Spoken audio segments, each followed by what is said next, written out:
Texas Democrats have long claimed the state is within reach of flipping, yet no Democrat has won statewide here for 30 years. And a late shakeup, though, on the top of the ticket is raising hopes this year as KXAN's Will Dupree reports now on one leader's claims going viral that Texas could be more competitive than ever. Honestly, since this is my first time voting for president, it's meaningful, I guess. The election this November is different for Caleb Brizuela.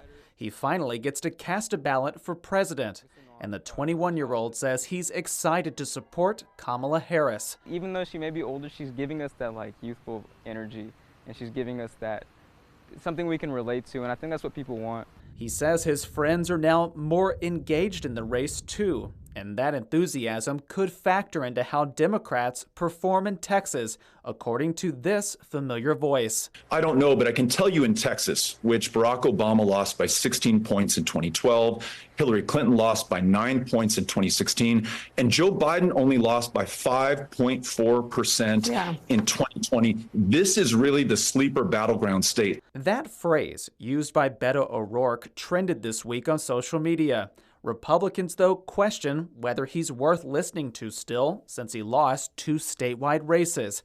And as James Henson with the Texas Politics Project points out, this has been the dog that hasn't barked for a long time. He says more would have to happen for Texas to become a true battleground. Whether we've crossed the threshold that will attract effort, volunteers, enthusiasm, and maybe most importantly, money, I think is still a little bit of an open question.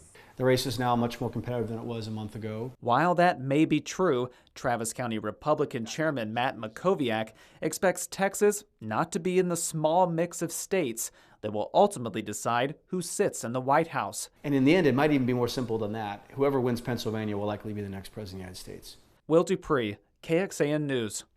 And there's not much polling available yet to see how well Vice President Kamala Harris is performing in Texas since she became the Democratic nominee. However, the Texas Politics Project and the University of Texas are working to collect new opinions from voters. They should be able to share those results in early September.